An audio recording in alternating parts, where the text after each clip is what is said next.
আমরা গত নির্বাচনে শূন্য হয়েছিলাম, মানুষ এবারে নির্বাচনে আমাদের একজন প্রতিনিধি বামপন্থীদের আমাকে নির্বাচিত করেছে। সিপিএম পার্টি আমরা গর্বের সঙ্গে বলি, কারণ আমরা এরকম হকারদের পার্টি। বিজেপি হচ্ছে যে প্রো কর্পোরেট পার্টি। স্টেশনগুলো এখন আদানিদের দখলে দিতে হবে। আমি ওই শুভেন্দু বাবুকে বলতে চাই, আমরা এই ভোটটা দিলাম আমাদের এই গরিব উচ্ছেদন করার জন্য। বিজেপি হিন্দুদের না, এবং গরিব হিন্দুদের তো নাই।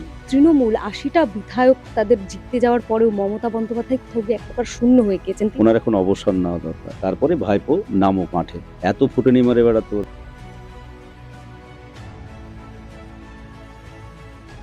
বামেরা আর বিধানসভায় শূন্য নয়, আর তার অন্যতম কারিগর ডোমকলের যিনি সিপিএম থেকে জয়ী হয়েছেন মোস্তাফিজুর রহমান ওরফে রানা, আজ এনস্ক্রিপ্টেড পর্দায় তাকে পেয়ে গিয়েছি। প্রথমেই অনেক ধন্যবাদ জানাচ্ছি আমাকে সময় দেওয়ার জন্য। বিধানসভায় যে যাচ্ছেন, এই তো এমন একটা পরিবেশ তৈরি হয়েছে, ভালো তৃণমূল, পুরনো তৃণমূল। তো এই পরিস্থিতিতে এই বিজেপি ঘেঁষা তৃণমূল আর বিজেপি কিভাবে সার্ভাইভ করছেন? না, দেখুন, আমাদের তো ওইদিকে নজর দেওয়ার জন্য আমাকে মানুষ জেতায়নি। দমকল থেকে এবারে আমাকে জিতিয়েছে, এবং আমাদের পার্টি গত 5 বছর ধরে বিধানসভায় কোনো প্রতিনিধি ছিল না। এবারে এক হলো আমরা যাচ্ছি, বা আমি গিয়েছি। আসল লড়াইটা লড়তে হবে আমাদেরকেই, এটা আমরা জানতাম। কারণ তৃণমূল দল ক্ষমতায় না থাকলে এই দল থাকবে না পশ্চিমবাংলাতে, এবং আরএসএস এই দলের অস্তিত্ব রাখবে না। এটা আমরা পার্টিগত বোঝাপড়া আগেই ছিল। তবে এত তাড়াতাড়ি ধ্বংস হয়ে যাবে সেটা হয়তো অনুমান ছিল না। তো স্বাভাবিকভাবেই সামনে লড়াই বিধানসভাতে আমাকে লড়তে হবে। আর রাস্তার লড়াই যে বিরোধিতা বা প্রকৃত বিরোধী দলের ভূমিকা, সেটা আমাদের পার্টি, আমাদের অসংখ্য গণসংগঠন আছে, তারা এগুলো পালন করবে। আর আমি একাই যথাসাধ্য যেটুকু পারবো সেটা আমরা বিধানসভায় লড়াই করব। একদমই একার উপরে তো অনেক লড়াই। ডোমকলের কথা যেমনই তুলে ধরতে হবে, সেরকমই সারা রাজ্যবাসীর একজন বাম নেতৃত্ব হিসেবে, বাম বিধায়ক হিসেবে তো বড় দায়িত্ব। কি রোডম্যাপ সাজিয়েছেন, কি কি কথা তুলে ধরবেন? দেখুন, প্রথমত হচ্ছে যে এখন তো সবে 1 মাস হলো এই সরকারের, এখনো সেইভাবে পলিসিগতভাবে কোনো সিদ্ধান্ত এই সরকার এখনো গ্রহণ করেনি। যা দু একটা গ্রহণ করেছে সেটা হচ্ছে যে কিছু জনপ্রিয় কর্মসূচি, যেটা নির্বাচনে ঘোষণা করেছিল, যেমন হচ্ছে অন্নপূর্ণা ভাণ্ডার বা এই ধরনের বিষয়গুলো এখনো সবে সরকারের, কি বলে এটাকে, যদি একটা সরকারের একেবারেই শিশু অবস্থা যেটাকে বলে। যার ফলে আগামী দিনে সেশন শুরু হবে, বাজেট অধিবেশন আছে সামনে 18ই জুন থেকে। বাজেট রাখলে বোঝা যাবে এই সরকার কোন দিকে প্রায়োরিটি দিচ্ছে, কি কি চাইছে। তখন সেই অনুযায়ী আমাদের বিধানসভাতে বক্তৃতা হবে, এবং সেই অনুযায়ী বাইরের লড়াইও আমরা করব। যার ফলে এখনই কোনো রোডম্যাপ না, সরকার কি আগে পলিসি নিচ্ছে দেখার পর সেই পলিসির উপর দাঁড়িয়ে তখন আমাদের লড়াই। আপনি অন্নপূর্ণা ভান্ডারের প্রসঙ্গ তুললেন। আগেই লক্ষ্মীর ভান্ডার ছিল, সেটাকেই এক প্রকার নামটা চেঞ্জ করে দেওয়া এবং টাকাটা বাড়ানো হয়েছে। কিন্তু সেটা নিয়েও কিন্তু একাধিক প্রশ্ন ইতোমধ্যেই জনমানসে উঠছে, যে আদৌ টাকা পাবে কিনা। আহ, এবং আপনারাও আগেই বলেছেন যে এটা তো আইন নয়, প্রকল্প, যে কোনো সময় বন্ধ করে দেওয়া যেতেই পারে। তো সেক্ষেত্রে এই যে এত জটিলতা, এত তথ্য নেওয়া, এই বিষয়গুলোকে কিভাবে দেখছেন আপনি? না, আমি যদি ব্যক্তিগতভাবে বলেন তাহলে হচ্ছে যে তথ্য যেগুলো চেয়েছে সরকার, আহ, এটা বাড়তি কিছু তথ্য চেয়েছে যেটা প্রয়োজন ছিল না। তবে তথ্য চাও, তথ্য নেক, যাই করুক, কারণ তথ্য সরকার চাইলে যে কোনোভাবে নিতে পারে, এটা নিয়ে অযথা বিভ্রান্তি ছড়িয়ে লাভ নেই। তবে অতিরিক্ত তথ্য চাওয়া হয়েছে। তবে আমি বলবো যে তথ্য নিক, কিন্তু টাকাটা যেন সবাই, যারা প্রাপক, প্রকৃতপক্ষে যারা অন্নপূর্ণা ভাণ্ডার পাওয়ার যোগ্য, সেই মানুষই যেন পায়, এটাই। শুভেন্দু অধিকারীর সঙ্গে কথা হয়েছে, মানে মুখ্যমন্ত্রী শুভেন্দু অধিকারীর না, সঙ্গে? আলাদাভাবে আমার কোনো সাক্ষাৎ হয়নি। ওই শপথ গ্রহণের দিনই যেটুকু সৌজন্য সাক্ষাৎ হয়েছে সেইটুকু, আর সেখানেই যেটুকু কথা হয়েছে, দু একটা কথা। কথা হলে কিছু ভেবেছেন যে কোন প্রসঙ্গগুলো তুলবেন, মানুষের কোন কথাগুলো তুলে ধরবেন? না, আমার কাছে তো এখন অনেক বিষয়গুলোই হচ্ছে যে অনেক ক্ষেত্রেই বলার জন্য বলছে বিভিন্ন জায়গার, সেই বিষয়গুলো তো বলবোই। তাছাড়া আমার বিধানসভা এলাকার কিছু বিষয়, স্পেশাল বিষয় আছে, সেগুলো নিয়ে আমি আলোচনা করব। তাছাড়া অনেকগুলো কথা তো সেই সময় বিজেপি বলেছিল, বা তৎকালীন বিরোধী দলনেতা হিসেবে বলেছিল, ঘোষণা করেছিল। বিশেষ করে এসএলএসটি চাকরি যাদের ইয়ে করে আছে গত 15 বছর ধরে, যাদেরকে ডিপ্রাইভ করা হয়েছে, তারপরে এসএসসি, টেট, ভোকেশনালে যারা করছে, পার্ট টাইমার যারা, এডুকেশন সেক্টরে যে ক্ষতিটা তৃণমূল কংগ্রেস 15 বছর করেছে, সেইটা যাতে দ্রুত আমরা মেরামত করতে পারি, সে একটা দাবি থাকবে। স্বাস্থ্যক্ষেত্রে একই রকমভাবে গত 15 বছর এই রাজ্যে ধ্বংস করে দিয়েছে তৃণমূল কংগ্রেস। সেটা নিয়েও আমি আবেদন করব যে যাতে স্বাস্থ্য এবং শিক্ষা, এই দুটোই তো মানুষের এখন বেসিক প্রায়োরিটি। কারণ খাবার দাবার মানুষ একটু অভাব অনটন থাকলেও সেটা ম্যানেজ করে নিতে পারছে, কিন্তু আমরা আমাদের যে দেশ, আমাদের যে রাজ্য, তাতে দাঁড়িয়ে মানুষের স্বাস্থ্য ব্যবস্থাটাকে গ্রামীণ এলাকাতে বিশেষ করে, এবং শিক্ষা ব্যবস্থাটাকে, যেটা গত 15 বছরে এই সরকার ধ্বংস করেছে তৃণমূল কংগ্রেস, তাহলে সেটাকে কি করে রিভাইভ করা যায় তার জন্য আমি আবেদন করব। আরও যে বিষয়গুলো আছে, রাজ্যের অনেক পেন্ডিং বিষয় আছে গত 15 বছরে, যাদের বঞ্চনা করা হয়েছে, মানে আরো করা হয়েছে, সেগুলোই আস্তে আস্তে বলবো। এই যে হকার উচ্ছেদ চলছে রাজ্য জুড়েই, এটা নিয়ে কি বক্তব্য? দেখুন, হকার উচ্ছেদ নিয়ে তো আমাদের বক্তব্য, পার্টি যা করছে সেটাই আমার বক্তব্য। আন্দোলন করছি আমরা, আর এটা তো নীতিগতভাবে আমরা হকারদের পক্ষেই থাকবই। সে বিজেপি যাই বলুক না কেন, আমাদেরকে বস্তিবাসীদের পক্ষে আমরা থাকবই, এটা আমাদের আদর্শগত ব্যাপার। তো এবং পার্টিও আমরা তো সেই মানুষদেরই প্রতিনিধিত্ব করি, সিপিএম পার্টি। কিন্তু আমি যেটা বলছি যে ঠিক আছে, স্টেশন পরিষ্কারের দরকার, পরিচ্ছন্নতার দরকার, বা অবৈধ দখলদারি সরাতে হবে, এটাও যেমন ঠিক, তেমনি আমি বলবো যে মানবিক দিকটাও দেখা দরকার সরকারের।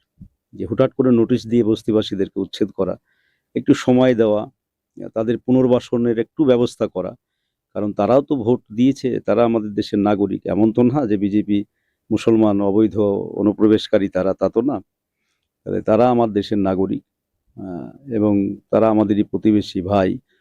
তাদের প্রতিও সরকার তো মানবিক হতে হবে। আজকে স্টেশন জঞ্জালমুক্ত হওয়া মানে একটা চিন্তা ভাবনা থেকে করছে হয়তো কিছু মিডল ক্লাস বা আপার মিডল ক্লাস, যাদের খারাপ লাগে দেখতে হকাররা থাকলে, গায়ের গন্ধ স্টেশন লাগে। আধুনিকীকরণের কথা বলা হ্যাঁ, সেটাই বলছি, সেই আধুনিকীকরণ তো হওয়া প্রয়োজন। গোটা পৃথিবীতে আমাদের রাজ্যেও তো এই পশ্চিমবাংলা ছিল না, এই কলকাতা ছিল না। আধুনিকীকরণ হবে ঠিকই, কিন্তু তাই বলে কাউকে একেবারে জীবন প্রাণে শেষ করে দিয়ে আধুনিকীকরণ আপনার, এটা তো ঠিক না। বিশেষ করে আমাদের মতো রাজ্যে সেটা কখনোই বাস্তবতা নয়। সেই মানুষগুলো যাবে কোথায়? তাহলে যাবে হয়তো কোথাও আবার কোনো কানা গলিতে, সেখানে গিয়ে আবার, তাহলে ওদের একটা নির্দিষ্টভাবে পুনর্বাসন করে দিলে তারপরে আপনি আধুনিকীকরণ করুন, তাতে কোনো সমস্যা নেই। তো আধুনিকীকরণের বিরোধিতা কখনোই বামপন্থীরা করে না। আরেকটা তত্ত্ব খাড়া করা হচ্ছে, বিজেপি নেতাদের একাংশ তারা বলছেন যে এই হকাররা গরিব নয়। আপনি যদি সামাজিক মাধ্যমে চোখ রাখেন সেখানেও দেখতে পারবেন রীতিমতো হ্যাজ নামানো হচ্ছে যে লাখ লাখ টাকা ইনকাম করেন এই হকাররা। সেটা বিজেপির নেতারা, কিছু নেতা এটা বলার চেষ্টা করছে মিডিয়াতে এসে। আর এখন তো মিডিয়া, মানে মেইনস্ট্রিম মিডিয়া তো কত বিজেপির কাছে কত জনপ্রিয় হতে পারবো সেই কম্পিটিশনে নেমেছে মেইনস্ট্রিম মিডিয়া আমাদের রাজ্যে। যেহেতু সরকারের এখন হানিমুন পিরিয়ড চলছে, এটাকে বলে হানিমুন পিরিয়ড, যে বলে এটা কোনো যুক্তিতে খাটে না। কারণ কিছু এলাকায় এক একটা, যেমন কয়েকটা উদাহরণ দিচ্ছে, ডালহৌসির কোন পরোটাওয়ালা, সে নাকি বিশাল বেচা কিনা তার। শিয়ালদাতে কোন পরোটাওয়ালা আছে। তো এই দু একটা ব্যতিক্রমী আলোচনা নিয়ে কি সার্বিকভাবে বোঝা যাবে? আপনি শিয়ালদায় গিয়ে যারা বাকি হকারি করছে তাদের সাথে কি ওই দু একজন পরোটাওয়ালা বা যারা বিক্রি করে তাদের সাথে তুলনা করা যাবে? সেটা না। আসলে বিজেপি হচ্ছে যে প্রো কর্পোরেট পার্টি। স্টেশনগুলো এখন আদানিদের দখলে দিতে হবে, এটা হচ্ছে ওদের বাধ্যবাধকতা। স্টেশন হবে, ওখানে হকার থাকবে না, হবে শপিং মল। স্টেশনের বাইরে বেরিয়ে ঝাঁ চকচকে শপিং মল হবে, খাবারের শপিং মল হবে। সেখানে আপনাকে কিনে খেতে হবে। আপনি তখন ওখানে প্যাকেটজাত যে খাবার, সব ওয়াই মোমোর দোকান হবে হয়তো, বা হয়তো আরসেলানের বিরিয়ানির দোকান হবে, বা এই ধরনের যারা ব্র্যান্ডেড খাবার বিক্রি করে যারা, সেই সব দোকান হবে। এটা বিজেপির বাধ্যবাধকতা। কারণ ভোটের সময় ইলেকটোরাল বন্ডে এইসব কোম্পানির কাছ থেকে তো টাকা নেয় বিজেপি, যার ফলে ওদেরকে স্টেশনটা ছেড়ে দিতে হবে, ওখানে একটা ভালো ব্যবসা হবে। এটাই আসল উদ্দেশ্য, ওইসব কথা না। বিজেপিকে তো আমরা দেখছি 2014 সাল থেকে গোটা ভারতবর্ষে, অন্যান্য রাজ্যে দেখছি। তো যে দমন পীড়ন চালানো হচ্ছে ইতোমধ্যেই এই সমস্ত গরিব খেটে খাওয়া সাধারণ মানুষরা তারা বলতে শুরু করেছেন যে ভোট দিয়ে কাদের আনলাম। এটাই কি সময় সিপিআইএম এর একটা জায়গা তৈরি করার? কারণ আমরা দেখছি তো যে বামপন্থীরা রাস্তায় রয়েছেন, তৃণমূল কোনো ইস্যুতে বেরোতেই পারছে না। না, আমরা বলছি না যে এই পরিস্থিতির মানে সুযোগ নিয়ে আমরা বাড়বো। শুধু না, বলছি বামপন্থীরাই কি কোথাও হ্যাঁ, গিয়ে ভরসার সেটাই জায়গা আমি তৈরি সেটাই হচ্ছে? আসতে চাইছি যে যারা বলার চেষ্টা করছে এটা একটা সুযোগ নিয়ে আমরা আবার নিজেদের জায়গা দখল করতে চাইছি। বিষয়টা এমনটা না। সিপিএম পার্টি আমরা গর্বের সঙ্গে বলি যে এটা আমাদের কাছে কোনো লজ্জার বিষয় না। আমরা এরকম হকারদের পার্টি। যারা হয়তো আমাদের কাছ থেকে ভুল বুঝে হোক, যে কোনো কারণেই হোক সরে গিয়েছে। গত ১৫ বছর ধরে সরে গিয়েছে। এবারও বিজেপিকে তারা হয়তো ভোট দিয়েছে। কিন্তু সিপিএম পার্টি আমরা যারা করি তারা গর্বের সঙ্গে বলি যে আমরা এই ধরনের ক্ষেতমজুর, হকার, টোটো চালক, ভ্যান চালক যারা পায়ে হেঁটে চালায় এই যে কলকাতাতে, আমরা তাদেরই পার্টি। এটা নিয়ে তো আমাদের কোনো লজ্জার নাই, আমাদের মাথা নিচু করার কিছু নাই। আমরা গর্বের সঙ্গে বলছি। বস্তি বসানোর যদি কোথাও সুযোগ থাকে আরো বস্তি বসাবো আমরা। কোনোদিন যদি সুযোগ আসে। আরো আধুনিকীকরণ করে বস্তি বসাবো। আমরা হকারদেরকে বসাবো। এটা যদি বিজেপির জ্বলে তাহলে জ্বলুক। তাতে আমার চলবে বা আমাদের চলবে। কিন্তু আমরা এটা করব। এটা আমাদের নীতিগত অবস্থান। এবার বিজেপি কি করতে চাইছে সেটা বলুক। ভোটের আগে তারা কি বলেছিল? তারা সব হিন্দুর পার্টি, তাই তো? সব হিন্দুর উপকার করবে, এটাই তো বিজেপির স্লোগান। বিজেপি মানে এমনভাবে দেখানো হয়েছিল বা এখনো দেখানোর চেষ্টা করা হচ্ছে, সিপিএম মানে হিন্দু বিরোধী আর বিজেপি মানে হিন্দুদের হচ্ছে যে যাদবপুরে যাদেরকে হকার সরানো হয়েছে, যাদের বুলডোজার দিয়ে ভাঙা হয়েছে, দমদমে যাদেরকে ভাঙানো হয়েছে বা যেখানে যেখানে নোটিশ দেওয়া হচ্ছে, সেই বস্তিগুলো নিয়ে সার্ভে করতে হবে কতজন হিন্দু বাস করে, কতজন মুসলমান বাস করে। আমি বলছি সম্প্রদায়গতভাবে। হিন্দুদের মধ্যে কাস্ট বা অন্য আছে সেটা বাদ দিলাম। আমি সাধারণত যে সাদা চোখে দেখা হয় যে হিন্দু সম্প্রদায় যাদেরকে আমরা বলি, তাহলে সেই সম্প্রদায়ের মানুষ কজন আছে আর মুসলিম সম্প্রদায়ের মানুষ কজন আছে? তাহলে আমরা যেটা প্রথম থেকে বলি, বিজেপি হচ্ছে যে বড়লোকদের পার্টি। এখানে কোনো হিন্দুদের পার্টি না। ধর্মীয় কোনো পার্টি হয় না। এটা আজকে প্রমাণিত হচ্ছে যে বিজেপি হিন্দুদের না এবং গরিব হিন্দুদের তো নাই। তাহলে এইটা আমাদের কাছে পরিষ্কার কথা। ওরা যদি আমাদের গায়ে বলে, এটা লাগায় যে হ্যাঁ সিপিএম হকার বসেছে, আমি বলছি আরো ১৪ বার করে যদি আমরা ক্ষমতায় আসি কোনোদিন হকারদেরকে বসাবো। এটা আমাদের ঘোষিত নীতি। কারণ তাদেরই প্রতিনিধিত্ব করি আমরা। যে বলে এখানে কোনো বিতর্কই নেই। বিজেপি আসলে বড়লোক কর্পোরেটদের পার্টি। সেই কর্পোরেটদের স্বার্থে ওরা কাজ করছে।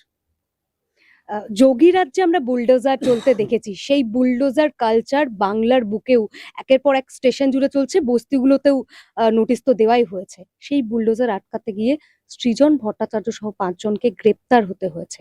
সুজন চক্রবর্তী, তিনি আক্রান্ত হয়েছেন পুলিশের লাঠিচার্জে।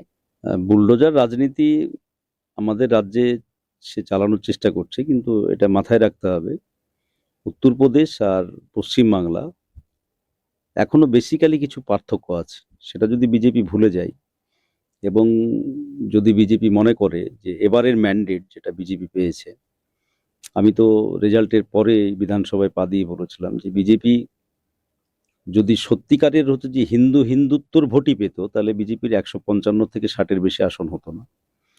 তাহলে বিজেপি কিন্তু সেই ম্যান্ডেট পেয়েছে যেটা পশ্চিমবাংলার সাধারণ মানুষ তৃণমূলের উপর বিরক্ত হয়ে এই ভোট দিয়েছে বিজেপিকে। তাহলে বিজেপি যদি মনে করে উত্তরপ্রদেশের রাজনীতি এখানে আমদানি করবে, ঠিক আছে, দেখুক, ওয়েট অ্যান্ড সি। আমরাও দেখছি কতদিন এই রাজনীতি চলে। তবে এই বুলডোজার রাজের বিরুদ্ধে বামপন্থীরা রাস্তায় থাকবে। তৃণমূল এভাবে তাসের ঘরের মতো ভেঙে পড়বে ভাবতে পেরেছিলেন? না, ভাবতে পেরেছিলাম না। তবে এটা ঘটনা যে আমি দেখবেন যদি আমার বিধানসভায় যেদিন প্রথম শপথ নিয়ে আমি মিডিয়াকে বলেছি যে আমাকে প্রশ্ন করেছিল যে মমতা ব্যানার্জি সবাইকে নিয়ে মানে লড়ার ডাক দিয়েছিল একটা। তো আমি বলেছিলাম যে তৃণমূল পার্টিটা কদিন থাকে সেটা আগে মমতা বন্দ্যোপাধ্যায় দেখুন, দেখার পর সবাইকে নিয়ে লড়বেন। আজকে ১ মাসের মধ্যে এইভাবে দল ভাঙবে বা চলে যাবে, হয়তো সেটা অনুমান না করলেও তৃণমূল নামক কোনো দল যে পশ্চিমবাংলায় আর থাকবে না, সেটা আমি অন্তত অনুমান করেছিলাম। কথায় আছে বাংলার প্রবাদ বাক্য যে এক মাঘে শীত যায় না। আপনাদের বারবার শুনতে হয়েছে যে বামেরা শূন্য শূন্য। আজকে তৃণমূল ৮০টা বিধায়ক তাদের জিততে যাওয়ার পরেও মমতা বন্দ্যোপাধ্যায় কোথাও গিয়ে এক প্রকার শূন্য হয়ে গিয়েছেন। তিনি তো বিধানসভায় যেতেই পারেননি, তার পাশেও আজকে কেউ নেই। প্রাক্তন মুখ্যমন্ত্রী মমতা বন্দ্যোপাধ্যায়কে কোনো বার্তা দিতে চাইবেন? আমি প্রথমত হচ্ছে যে যেটা বলতে চাই যে রাজনীতি উনি হয়তো সে নেগেটিভ লড়াইয়ের মধ্য দিয়ে হলেও পশ্চিমবাংলাতে লড়াই করেই উনি জায়গা তৈরি করেছিলেন। এটা অস্বীকার করা যাবে না। সেটা নেগেটিভ হতে পারে। সমস্ত মুভমেন্টগুলোই হচ্ছে যে ওনার নেগেটিভ ছিল, কিন্তু তবুও বলা যায় যে বিরোধী হিসাবে অন্তত করেছিলেন। পরবর্তী ক্ষেত্রে উনি এটা ভুলে গিয়েছিলেন।